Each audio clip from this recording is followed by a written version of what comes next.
Hey there, Kingdom Hearts fans. Welcome back to Dream Drop Long Distance, a podcast about two best friends reminiscing about the good old days. You know, back when everything was in black and white and mice could drive steamboats. The good times. My name is Mitchell Orsino, and as always, I'm here with my best friend, Kyle Bradshaw. What up, Kyle? Oh, I'm your best friend? Aw. Yeah. You'd have no idea how hard I had to stop myself from interrupting your intro. What'd I do? I was struggling so hard not to do it. No, you didn't do anything wrong. It was just the fact that it got messed up twice, and I was like, oh, what if I do it a third time? Oh, we'd have been in a fight. But no, yeah, man. I am fantastic, as you can tell. I can tell. But yeah, no, so I think the last time we were talking, Queen Minnie, Chip and Dale, had gone to this kind of secret room with a giant glowing orb in it. And we noticed that this room is now completely covered in dark black thorns. Doesn't really fit the theme of Disney Castle. Doesn't match the aesthetic. It really clashes. Something's wrong. Yeah, their interior decorator probably just was like, all right, I'm just going to ruin everything. I'm going to make everything clash, and I'm just going to leave. I don't want to skip ahead a little bit, but I really want to just cherish the idea of Maleficent as an interior decorator. I'd watch that movie. It's just basically, she's like the Cruella de Vil of interior decorating. But is it modern interior decorating, or is it medieval? Like, is she a castle decorator? Oh, you lost me on that one. I have no idea. Real Housewives right. of Disney Castle. I'd never watch that. Like, never. I hope not. Okay. All right. Anyway, but yes. So Minnie calls out to our main cast, our little trio, and we're kind of getting hailed to go to what looks like a blue and white castle on a very small little asteroid. Yeah, the representation of the worlds is very strange in this game, but I just learned to accept it at this point. I do think it's notable that we didn't have to go through a gummy route to get here. Yeah, it was a straight shot. There wasn't any kind of any little mini game or really anything like that. It was just like, nope, get there quick as you can. I mean, I'm all for it, so that's fine. Yeah, I'm okay with not having to do. I find they're definitely more fun than they were in previous games, but you know, sometimes it's nice to not have to do a whole like flight simulator thing every time you want to go to a new world. I mean, that is the best part, though, the launch. Anyway, we're off the plot. We land down at Disney Castle. The familiar music starts to play, and pretty quickly you start to realize that every single location that you go to is in a scene that we've seen before in Kingdom Hearts 1. Because like this spot that we're launching out of, I'm pretty sure this is where the Gummy ship originally left the castle when Donald and Goofy first set off on their adventure. I think it is. It's that kind of original basement launch pad that Chip and Dale run. Yeah, so it's interesting how faithful that they were to recreating it and making it a real place that you can explore. I really like that. Yeah, because and I think in Kingdom Hearts 1, I mean, we only ever saw this in cutscenes. Right, so now it's explorable, and I think that's just a lot of fun. Mm-hmm. Yeah, but so yes, we land, and our three guys are looking around to figure out what's going on, and it kind of looks like a clockwork engineering. There's a lot of doodads and bells and whistles moving around, and Chip and Dale pop up in their very cute little like work aprons and gloves, being like, the Queen is over here, you gotta come and help us. And of course then Witch's like, oh my god, I have to help Chip and Dale. They're adorable. They're too cute to say no. Like I must say yes to them. Yeah, and so they lead you up the stairs into what I think is probably one of the best representations of like over Disneyifying a level. It almost feels like you just walked into Magic Kingdom. Yeah, it's this big garden area with like topiaries of a marching band or something. This garden is actually the same spot where we were first introduced to Donald and Goofy, because this is where Donald zapped the heck out of Goofy while he was sleeping. That's funny. Yeah, it was after after Pluto gave him the letter. Yes, Goofy was sleeping and he couldn't wake him up, so he hit him with a thunder. Just right there in the middle of yeah. You were even saying how he had the metal armor on, so Donald just killed him outright. Yeah, it was like, he didn't even try to shake him. He just kept yelling his name. And then instead of trying to, like, you know, shake him or maybe kick him or even anything else, instead of, no. He just summons a lightning bolt. Donald's got some anger issues, man. Goodness. This place is full of Heartless, though. Like, every little corner that you can explore, like, there's going to be a treasure chest and there's going to be a wave of Heartless in the same spot. Dude, you're not kidding. Yeah, they just, I mean, the idea is that, like, oh, the castle's under attack. They do make you feel like it actually is under attack. Like, you probably go through, in this one area, probably 5 or 6 waves between chests. And then you continue to go into this hallway. And one of my notes I put down was that it's this very ornate hallway where, like, there's a door to your right that's obviously sealed by magic. And there's a door all the way at the end of the hallway. But between you and the end of that hallway, I mean, it's at least a good 7 to 8 waves of Heartless.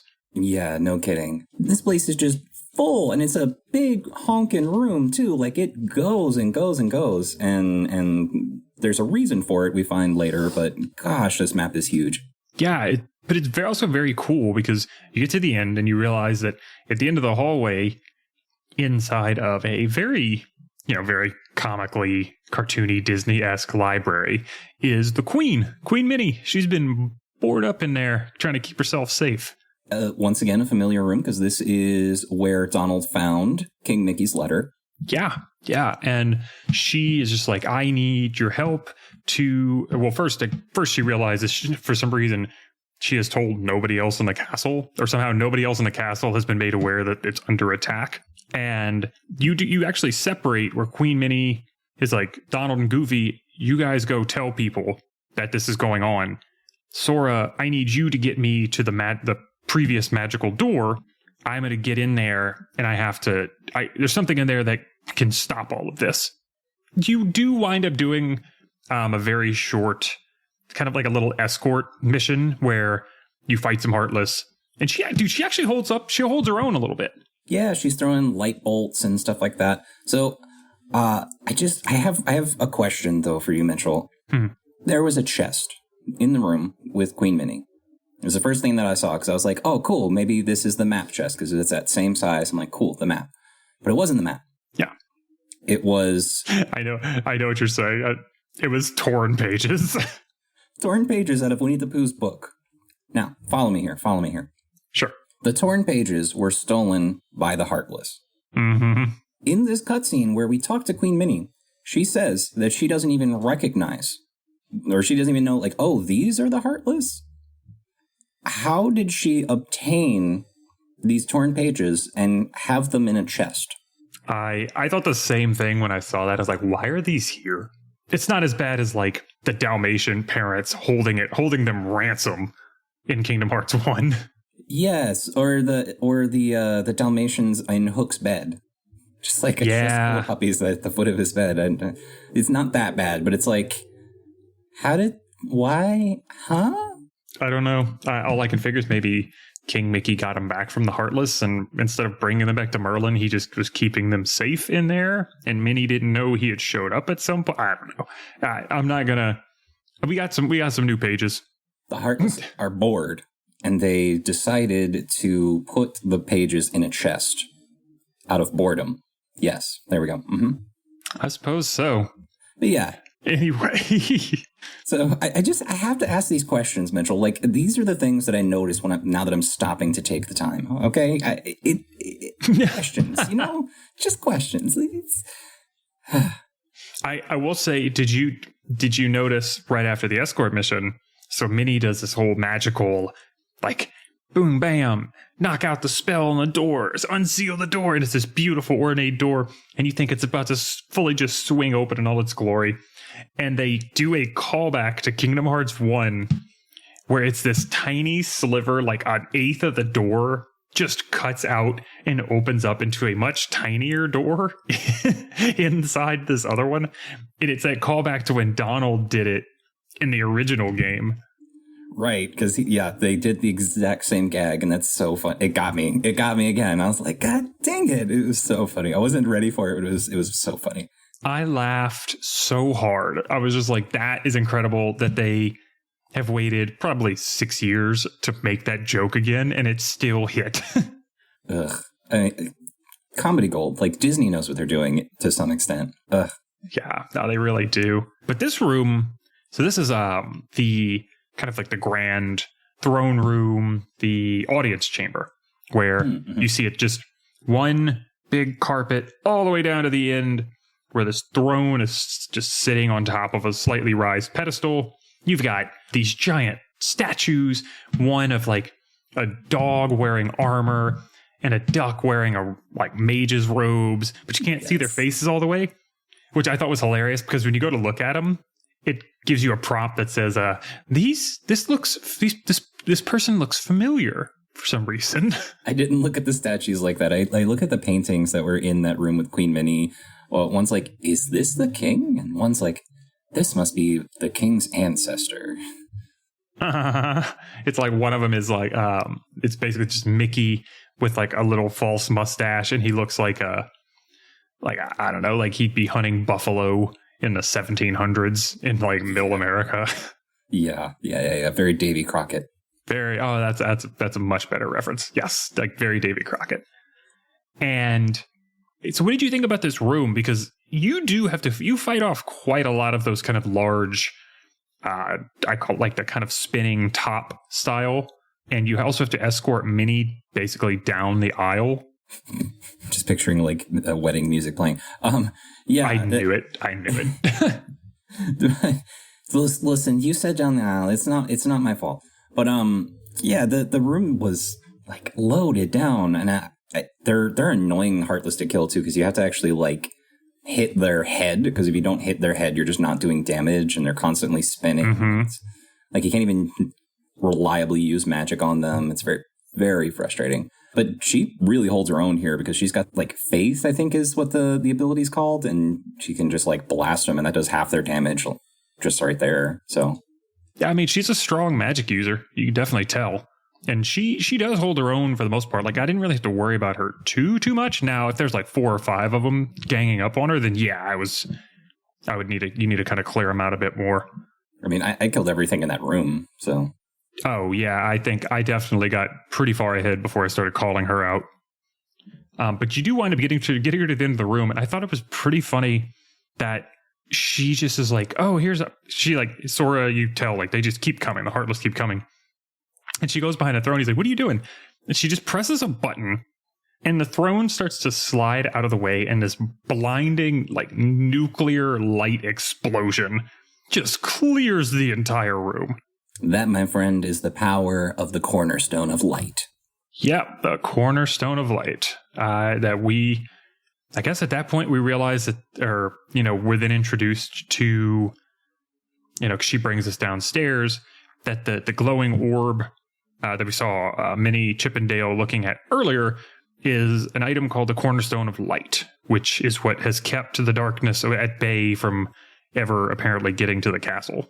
Right, and as we're trying to figure out what's going on with these thorns that are invading this room, this Hall of the Cornerstone, Maleficent, or her specter, shows up and tries to take credit for it, which just makes Donald mad. Not that it takes much to get Donald mad, but he runs at her and just like flies through the image and bonks his head and gets knocked out. It was the funniest thing. It was that I was waiting for it because you could kind of tell she was a little bit see-through. And yeah, Donald tries to basically tackle her and just goes straight through it in very cartoon fashion, just decks his head on the side of the cornerstone of light. And he's just like knocked out there for the rest of the cutscene, looking like Yamcha. Yeah. So good. But yeah, Maleficent actually uses an interesting phrase where she claims that she's there on a property venture and she wants the castle for herself. Like we said, interior decorator. But then she laughs and just disappears, and it's like, oh, that's spooky. That's not good. What was she talking about? It seems like she wants to take over the castle rather than rebuild the one that she had in Hall of Bastion. Yeah, but it seems like she's somehow figured out a way of working around the power of the cornerstone of light. And I think it was Minnie who is like, we need to talk to somebody who is like wise and powerful in magic to figure out if they can fix this. And she sends the boys off to go and see Merlin. Yeah, which introduces us, like in this moment, there's a little introduction here to a new concept in Kingdom Hearts, which is the idea of episodes in worlds. Because before we didn't have anything. We just kind of like needed to figure out for ourselves that there was something else to do in a particular world. Like, oh, hey, look, the level requirement went up. I wonder if something changed here. Mm-hmm. Where now we have kind of a quest log because we have the torn pages in our inventory. Now it's like, hey, you can go turn those in and see what's going on with Winnie the Pooh. I thought that was kind of cool. It's a nice upgrade from the first game. Yeah, it kind of gives you a hint like as to, hey, you can go do this now, versus just stumbling across something whenever you happen to go back to a world and being like, oh, okay. Kingdom Hearts 1 was not too great in that, where there were some times you just didn't know where you needed to go next. Or there'd be times where you just like, you didn't even know that they added something at all. Like, yeah. Like those secret bosses. Some of those, you just didn't know they were there. Unless you went to them and then happened upon the right spot to find out that, oh, yeah, if you take Carpet out to the... Yeah, I'm happy the way we are now. Yeah, I agree. But yeah, so we wound up going back to Hollow Bastion. You go to Merlin's house, and they're trying to like tell him what's going on, and you can tell Donald's getting frustrated. He's just like, no, like we're... all this is happening. The Thorns are going... And it's so funny because as Donald is like yelling up a storm, trying to explain to him what's going on, they teleport. And then we cut back to Mickey Minnie's castle where Minnie is standing there with the cornerstone of light. And the guys all poof into a room. And Donald is furious because Merlin just looks at him and just goes, you know what? I'll just see it for myself. Yeah, it was so funny because he's just yapping away. He's telling the whole story, and if you listen, you can hear everything that he's saying, but the subtitles turn off, and this is like the longest Donald has ever had dialogue. he's just rapid firing, explaining the whole situation, and then poof, you're there, and it's just like, I love Donald so very much. He definitely has become like a good chunk of the comedic humor. I love Donald. Anyway, so Merlin just gives up, teleports him, and then he summons a door to a special world. I don't know if you noticed how like cryptic he was about this. He's like, oh, there's something going on, and it's not good. He summons that door to like what he calls a special world. And says that there's another one on the other side of this door that Pete and Maleficent are using. And we have to shut that one. And that's kind of all he gives you. And then he just says, like, also, you might be tempted to do something in that world. Just don't do it. It's like, what? Like, what are you saying? They're just setting up a joke. That is all this is. I have realized this was all just the setup to a joke. Uh-huh. No, it sure was. They Sora hefts open the door for some reason because it's a heavy door. I don't know. He like really hefts the thing open, and they walk casually inside and find themselves inside of an interestingly designed world where there's no color. It's just black and white, and everyone's style has changed dramatically too. Like Sora looks like something out of a classic Disney cartoon. Donald and Goofy look like their classic designs, and I don't know. It was really cool to see all this, especially right now because we're currently in the midst of the Walt Disney 100th anniversary or something, and so all those designs have been like in again, as it were, because of corporate whatever. But yeah, it was like, oh wow, look at all this. Ugh. It's still a 3D world, but everybody has these kind of like old school Disney rubber hose style limbs and very, very silly look. But I love it. This is one of the most interesting character redesigns by level to me that we've had in any of the games. And it's just so neat. And they do such a good, like, and we'll get into it, but they do such justice to like all the environments, even up to like the fence posts look like they could be 2D and hand drawn. It's so well done. What really strikes me though is the audio, the way that like while you're in there, there's the constant sound of a projector running. Mm-hmm. And all the audio, the characters' voices are condensed down like it's coming from an old school microphone. I love it. It's incredible what they did here. It's so cool. Yeah, and the guys are kind of like looking at each other like, what the heck is going on? Like, this is weird. But it's funny because like I have I actually clipped real quick. It's Donald and Goofy being like, this is kind of familiar. Like, like you can tell there's stuff, like for some reason, Donald and Goofy, all this seems a little familiar to them, but they don't know why. Yeah, they just feel a sense of deja vu. Yeah. But then we see, we have this, a character run by who's this big cat with a white face wearing a small little hat. And he kind of like barrels through us a little bit. And we realize that this is Pete. Yeah, and he comes barreling through and he's looking, hey, you seen any bad guys come through here? And then everybody all just points at him. I love the cartooniness of it all. And he's just like, why I oughta. Like, he looks like he's about to square up with you and get in a fight over that. And he's like, you know what? Never mind. I got to go get my steamboat. And he just takes off. And the guys are just kind of left there super confused. But they do run after him because they're like, well, he's a villain. So maybe he's causing whatever's happening.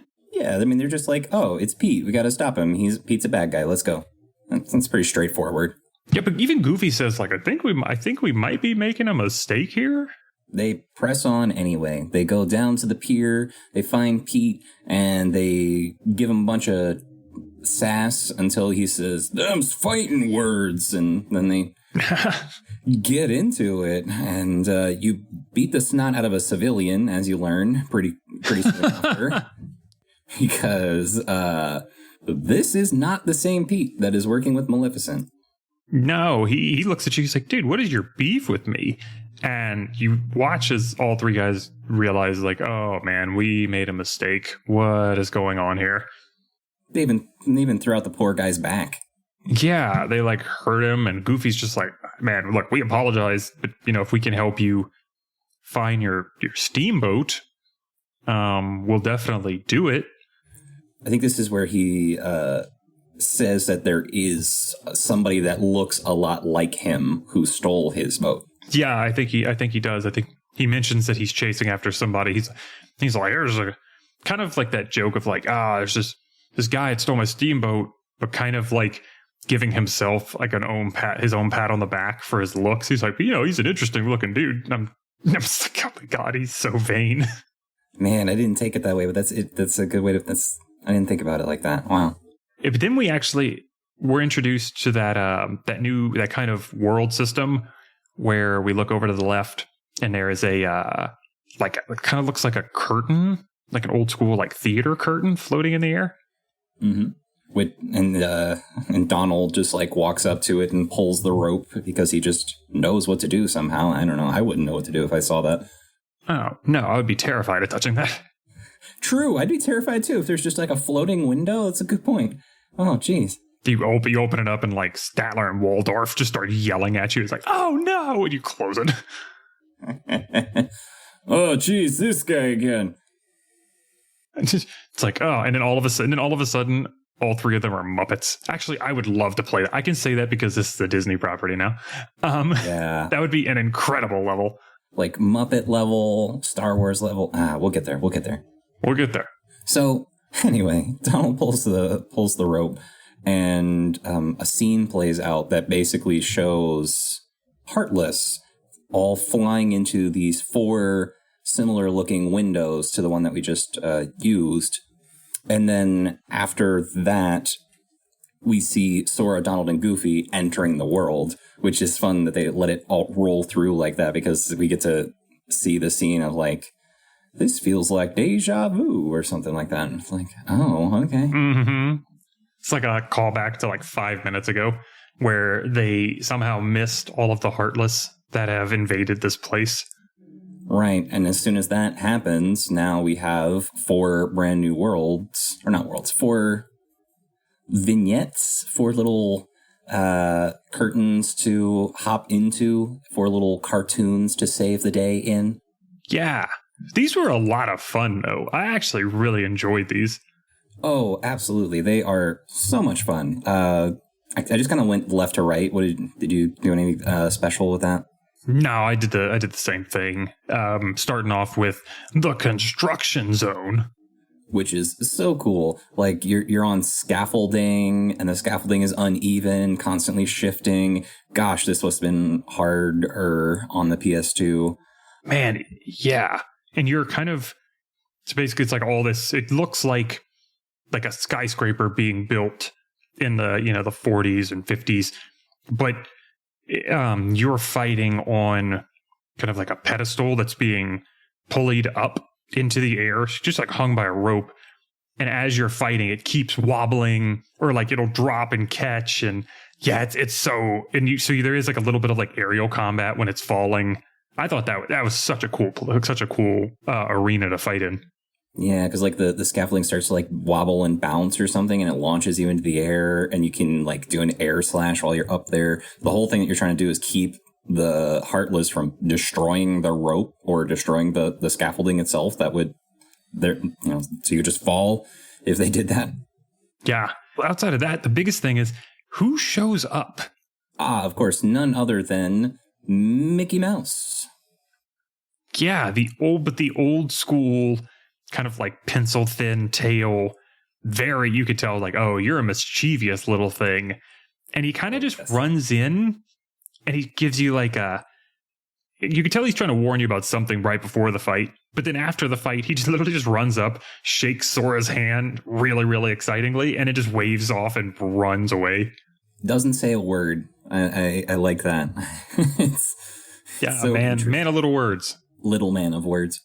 I don't know anything. Anyway, so with that one done, the next one, there's a town that's under attack by giant hammers and airplane Heartless, and you are giant too. So, and Mickey is giant. I don't know. I have a feeling, and I probably should have done a little more research on this, but like I have a feeling that these 4 are like callbacks to very specific Mickey Mouse cartoons. Oh, I'm sure. I didn't look it up either, but I mean, this all, it definitely feels like they pulled from some of the most popular Mickey Mouse starring cartoons. Because you know how they used to have some that were like, this is a Donald cartoon, this is a Mickey, this is a Goofy. Yeah, so I agree. I looked it up just now because like, why not? Did you? And yeah, each one is actually a reference to a cartoon. Like there's the building one is called Building a Building. This one with where you're a giant is Gulliver Mickey. Ah, that's fun. Yeah, so there's and the other ones are similar. So that actually makes sense for why the 4th one looks the way that it does. But anyway, whatever. So yeah. The next one that at least that I did, I'm trying to remember if this is the order, was the it's a house that you could tell is kind of decorated for Christmas and has like a lot of furniture and things like that.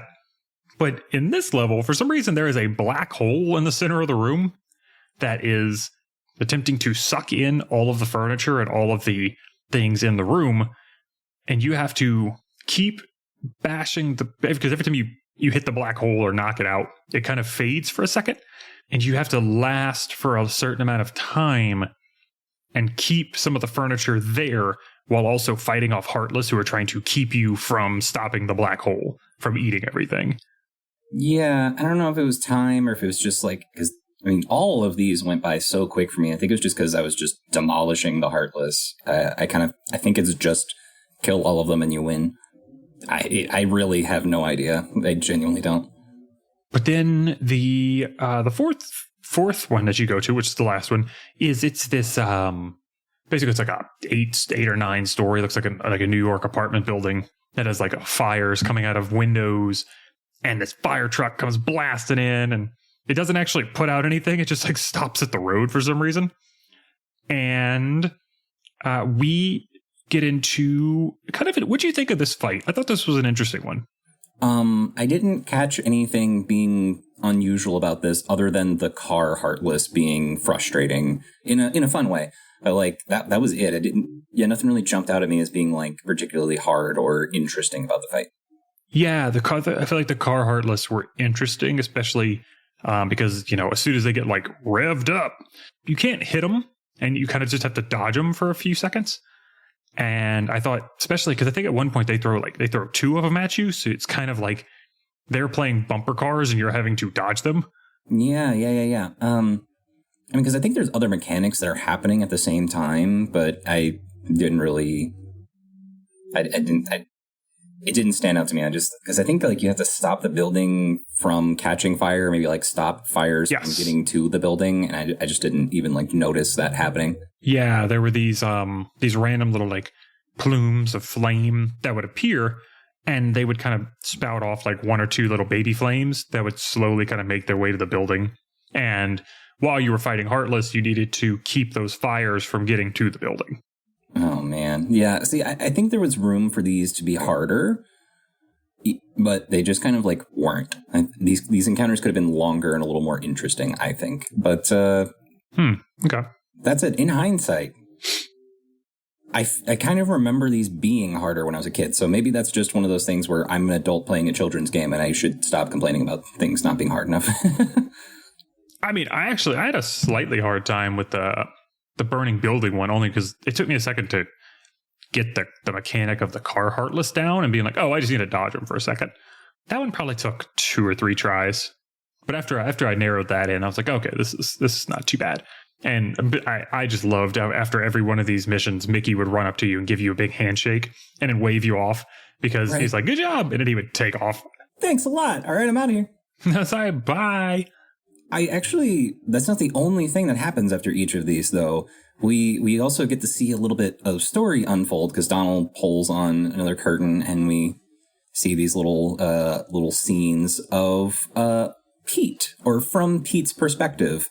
So first we see Maleficent just like absolutely tearing Pete a new one for even thinking of trying to replace her. Yeah, and then I think the very next one is Pete crying, which is so sad. He's like, oh man, like I just am trying to do, and he wished that he could go back to the good old days, talking about his steamboat and all this other stuff. But then all of a sudden a door appears for him that looks very, very similar to the one that we went into. Right. So did you notice on the door?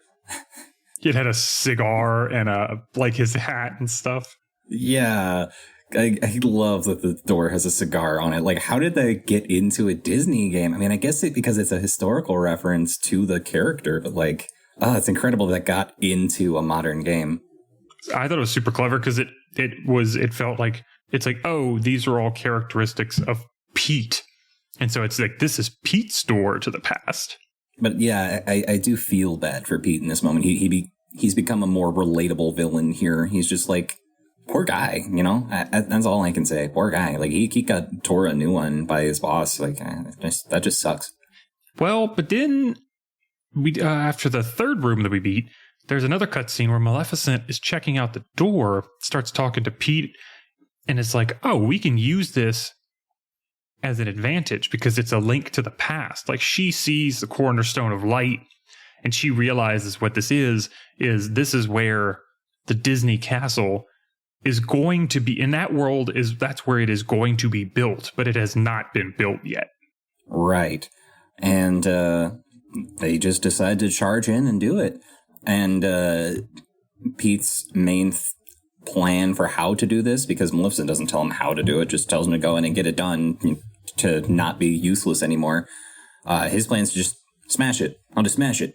But first, First, he decides he's going to steal his boat. He decides that the boat is a higher priority than the cornerstone, which definitely tells you a lot about him as a villain. Like, he does see the second chance to do good, or to do evil and make Maleficent happy, but the boat's more important.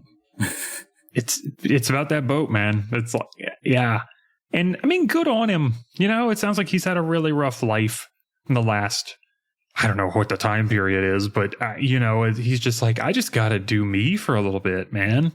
I mean, poor guy got banished by King Mickey, so like, to apparently another dimension. Yeah, it's terrifying just in and of itself. So I feel for him a little bit. Here's to Pete. But so the guys wind up seeing, after all that goes down and they realize like what's happening, they see the real Pete running by, and they look, and you know, the entire time they've been watching all these vignettes, they realize the cornerstone is gone. Oh yeah, it had been there, and now it's just poof, gone. And then another Pete runs by, and somehow please, Mitchell, explain to me why Sora, Donald, and Goofy cannot tell the difference between these two Petes. Is it just because it's a cartoon and it's fun? Okay, so I have, if you ever, and I will talk about it more later, have you ever heard about, like, have you ever read into like the flat world about how like 2D people will only perceive 3D objects as 2D things? I see what you're saying. And so maybe because when they went into this world, they became 2D in a way. Maybe they don't really know how to fully perceive a 3D thing as different than. So like maybe maybe all they see is another black and white Pete, but they don't see that this is a black and white Pete with a different skin design.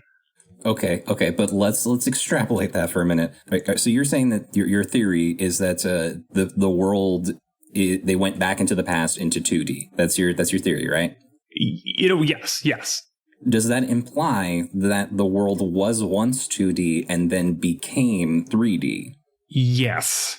God, you know, like what a concept! What a concept! I mean, but also it's like, I mean, we've seen stronger magic than that. Yeah. I mean, Mickey Mouse can banish somebody to another dimension. So, I mean, if he can banish to another dimension, he may as well be able to add other dimensions to our current one. So, I mean, what is it? Merlin has a book that's basically a mini dimension. Yeah. Okay. All right. So I don't know. I like it. But this is our fan theory, guys, is that at some point the Disney universe went from 2D to 3D, but in the past nobody could tell the difference. So we chase down the two Petes. So yeah, we see that they're like kind of along the bank by the steamboat about to fight, but then like future Pete just reels back and punches the Pete from the past into the stratosphere. Poor guy. Once again, Pete's had a hard life. He does. Now he's like beating himself up, literally and figuratively. No joke. And so the modern Pete jumps onto Steamboat, which you can see has the cornerstone of light in this like very cartoonish wooden cage hanging from the fishing hook on the back. And for some reason, he just starts throwing garbage at us. Yeah, I didn't really understand that, because by throwing the garbage, he's giving us a way to attack him, where if he wasn't throwing the garbage, we wouldn't have that. So that's a contrivance for the sake of it being a cartoon and a video game. I get it, but like... Yeah, they were basically... Because he could have just stayed out in the water and we'd have never been able to stop him. Yeah, because apparently in Kingdom Hearts 2, Sora can't swim. He can swim in Kingdom Hearts 1, but not 2. Which is so silly. So we wind up hitting all the garbage back at him, and... he winds up kind of like shipwrecks on the side, and then you wind up breaking the cage that the cornerstone is in, and Pete takes off. Donald's worried about, like, well, we can't just leave the cornerstone here, and they're like, we'll come back for it. Like, we gotta follow Pete, and so you all run off after him. Yeah, I feel like there was something that could have paid off from that, of like Donald being worried about the cornerstone, but nothing ever happens to it. So thank goodness. Yeah. Yeah, I thought the same thing. I was like, I couldn't remember, like, does it disappear? And I was like, no, it doesn't. It can't. But yeah, so we go to the next map over, and we have a double Pete boss fight, which this fight is so cool. Like, yes. You've got the one Pete that you're able to, like, have move around the map. Like, he starts charging in sometimes, and you can still do the triangle reaction with him, which is about face, and it just redirects him to just charge in at future Pete. Mm-hmm. But more importantly, like, as the fight is happening, Pete just, like, decides it's time for a change of scenery, and just in the midst of the fight changes arenas to one of those 4 locations that we saw in the windows. It's so cool. It's like 1 second, all of a sudden you're fighting on the construction level hanging platform, and all of a sudden you're fighting in the black hole room, and then all of a sudden you're fighting in Tiny Town. Yeah, it's really cool. They were just like, we're just going to give you everything back, but we're going to make it even better. I just don't know how they did this on the PlayStation 2. Like, PS4, PS5, easy peasy, whatever, nothing impressive. But this was on the PS2. I'm impressed. Yeah, man, I don't know how they did that, but they did a good job, and it was a lot of fun. No kidding. But yeah, you put Pete in the ground. It's a pretty straightforward fight. He packs a wallop, but he isn't hard as a boss. So we put him down, and he just, like, runs away. Yeah, well, I was actually going to say, so yeah, he'll hit pretty hard, and he also has that, like, he can create, like, a force field around him to keep him from getting damaged for, like, a couple of seconds. But other than that, he's not that difficult. Yeah, if you get hit by one of his slow-moving bowling balls, you will hurt. It will hurt. Yeah. But like you were saying, yeah, he does. He winds up running through the door, and I think it was Donald's like, Sora, lock it up. And he's just like, I got it. And he uses his Keyblade laser beam to lock it behind him. So Pete can no longer use his portal. Right. And Captain Pete is so thankful that we've taken out the ruffian that would steal a steamboat, and is like, well, you want to come drive my steamboat? One thing I wanted to point is that Pete asks who that guy was, and Sora goes to say, hello, that was you from the future. And Goofy covers his mouth like, Sora, we can't do that. Of course, Goofy's the one who's trying to maintain the world order. Now, again, not that long ago, we were just, like, dumping lore about Heartless and Nobodies. Like, we told, wasn't it Beast that we told all types of lore about Heartless and stuff? Like, why? It's like, oh, okay, we can't tell them about time travel, but we can tell them about everything else. Yeah, I don't know. I feel like we're kind of playing both sides of the line depending on what world we're in, but whatever. I can understand why it's probably more destructive to do something like this in the past versus the present. Yeah, that's true. So, but yeah, now that they're, like, figuring out, like, oh yeah, this really is the past. This isn't some special world. This is the past. So after Sora, Donald, and Goofy drive the steamboat and recreate the iconic Steamboat Willie scene, very cute, Donald decides that he's gonna screw around a little bit because it's the past. He's gonna try and fix his mistakes or something, only to have to get dragged off by Goofy and Sora and thrown out of Timeless River. Yeah, it was really where Donald's kind of like, I was like, 2 things I want to do, and they're like, we can't do that. And he just is so upset, kicking and dragging his feet as they just chunk him back through the door. Poor guy. Love Donald. Yeah. Such a man. Yeah, but such a man. But then we wind up going back through the door, and we actually get a new Keyblade. Yeah, Monochrome, which is a cool name for a very cool name. Gets the point across pretty well. I'm sure you're probably thinking that I might be using it, but I am not. I saw it. I wasn't sure either of us were really going to use this one much. Yeah, it looks cool, but it has the same magic stat as the dragon one, but it doesn't have MP Rage, and MP Rage is more important to me right now. than whatever the stat is on that one. This one is, so the monochrome Keyblade is this black and white, kind of looks like the whistle on the top of Pete's boat with a couple of the little like steampunky looking things, but it's like I said, completely like grayscale. And its effect is it it increases the effect of restoration items on the field that are used by 50%, which pretty cool, but I don't know if that necessarily makes it strong enough to be a mainstay. Yeah, I mean, it is useful in one sense just because high potions aren't like purchasable yet, I don't believe. But, you can, like, cure is pretty common now. Like, you can just get potions. Like, yeah, no. Potions do a percentage now, too, which is kind of useful. And you can auto restock potions now, thank goodness. Dude, that's so nice. That's so nice. But yeah, on the other side of the door, though, we see that the thorns have been removed. And we even get to meet Daisy. It's adorable scene. I like how, like, they don't really ever confirm anyone's relationship status in this. Because, I mean, it's a Disney cartoon, whatever. But Daisy is Donald's very special sweetheart. They're not boyfriend, girlfriend. They're not fiancés. They're not married. They're just sweethearts. Yeah, and you can tell Daisy kind of gives it to him about always being gone. Even though Donald is like, Daisy, I'm trying to save the universe. Like, what do you want me to do? Yeah, actually, you just reminded me.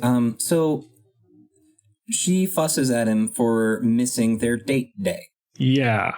He's been gone for a year. I mean, yeah. Like, there are so many other things. Like, when was that date? Do they plan dates, like, numerous months in advance? Why are these the first words to your sweetheart after them being gone for a year? I don't know. Yeah, actually, now that you say it, yeah, she hasn't probably over a year that she hasn't seen him. And yeah, that's really funny. I agree. Yeah, like the first thing is like, you missed our date. And he's just like, what? It's like, you missed our date. And it was in what, like November of 2 years ago. Yeah, it's like Daisy, come on, give me a break. But it is a very, very sweet scene, and unsurprisingly, the cornerstone of light is the gate key to this world. It makes sense. Oh yeah, I mean, what else was it going to be? And so, but we lock it up, and we get wisdom form. I love wisdom form. Like, Valor is really cool because you got the 2 Keyblades, but wisdom form, the way that you get to, like, glide around, and the way you get to pew, pew, pew, pew, pew, pew, pew. I love wisdom form so much. Yeah, so anybody, this is the brand new drive form that we get. Previous one was Valor form, where Sora's garb turns completely, like, red and silver. You get 2 Keyblades, very physical based. You can't use any magic. You're just wailing away at people. The wisdom form, which I figured Kyle was going to love, I actually like this form a lot too, is kind of like it's blue and silver, but you're kind of like skating across the battlefield, and Sora's Keyblade is now used to shoot rapid fire lasers at people. It's a lot of fun. Yeah, it boosts your magic by a lot. It boosts your MP regeneration by a lot. It's pretty cool. I think it boosts like the combo finisher of magic attacks, if I'm remembering. Mm-hmm. I don't know. It does a lot, and it's really fun. So my first thing after unlocking that was I went to Hollow Bastion, and I just like grinded levels for it. As I was playing it, I was like, "Oh, this must be what Kyle feels like." It is a little bit, yeah. So like grinding for drive forms is like not very easy. You have to like really work the system, but basically the trick is that if you go to the world map while you're in your drive form, it refunds all the points. Yeah, I remember you told me about that, but I will say probably the only thing lately that's been screwing with my ability to level up the drive forms is, and I completely forgot that this was a thing in Kingdom Hearts 2, is sometimes, I looked up like the math, like the stat and like the math on why it happens and what like lore wise. Occasionally, when you go into a drive form, Sora will turn into this solid black, shadowy, almost animalistic form of himself. And that is your anti-form. I haven't hit anti-form yet. That hasn't happened to me yet. I am scared. Oh, man. I've done it a couple times in not great scenarios. I mean, so basically you lose the ability to heal yourself. You lose the ability to be able to pick up items. But Sora just kind of goes into like this berserker mode where he is just dashing and bashing all around the field. Crazy rapid fire. Hits like a tank, but he actually takes slightly more damage when he is hit in this form. So not only can you not heal, but it's kind of like Sora's so strong, he's putting himself in harm's way. And what I read online is that this form, so the other form is based on Sora's courage, one is based on his wisdom. This form is apparently based on the tiny bit of darkness that still lies within Sora that occasionally will come out. So the trick to avoiding that is, like if you wanted to grind, like I was saying, I just go to Hollow Bastion, I walk out the door, but I don't move until I've activated the form. So I'll go outside, I'll activate the form, and then I'll move a little bit, and the Heartless will spawn. Okay, interesting. And Wisdom form actually levels up a little differently too. So where Valor form was based on how many swings of the Keyblade that you land on enemies, Wisdom form is very specifically how many Heartless you kill. It cannot be nobodies, it has to be Heartless. Yep. I also found out that the amount of drive levels that you can like upgrade your Valor and Wisdom form. So when you only had Valor, you can only get it to level 3. When you get Wisdom, you can get both to level 4. Mm-hmm. And in the other forms, hint, there are others. Once you get those, you're allowed to go back and upgrade the other 2 further. But you can't go past level 4 for either until you get new forms. Yeah, and that's exactly what I did. I bum rushed to level 4. Yeah, I did the same. I just want to have these abilities on hand so that I can get the puzzle pieces wherever I can. I did the same thing. There's still a couple that I can't reach, but we'll get there eventually. Right. So I think, looking at the clock too, I think that's where we're going to leave it for today. But we've definitely unlocked a lot of new things right here. Like there's a new chapter at the Underworld. There's 2, is it 2? Yeah, 2 new worlds that just opened up. Yes. I think we're off to a fun start. We got some real things cooking here. I think so. Well, cool. Well, Kyle, thank you as always for this week, and you, dear listeners, thank you for joining us once again. My name is Mitchell Orsino. Is that my cue? Oh, yeah. And I'm Kyle Bradshaw. We will see you all next time. All right. Talk to you later. Hey there, Kingdom Hearts fans. Thanks for listening to the episode. Dream Drop Long Distance is hosted by Mitchell Orsino and Kyle Bradshaw, and is produced by Kyle Bradshaw. Our theme music was written and recorded by Alex McLean.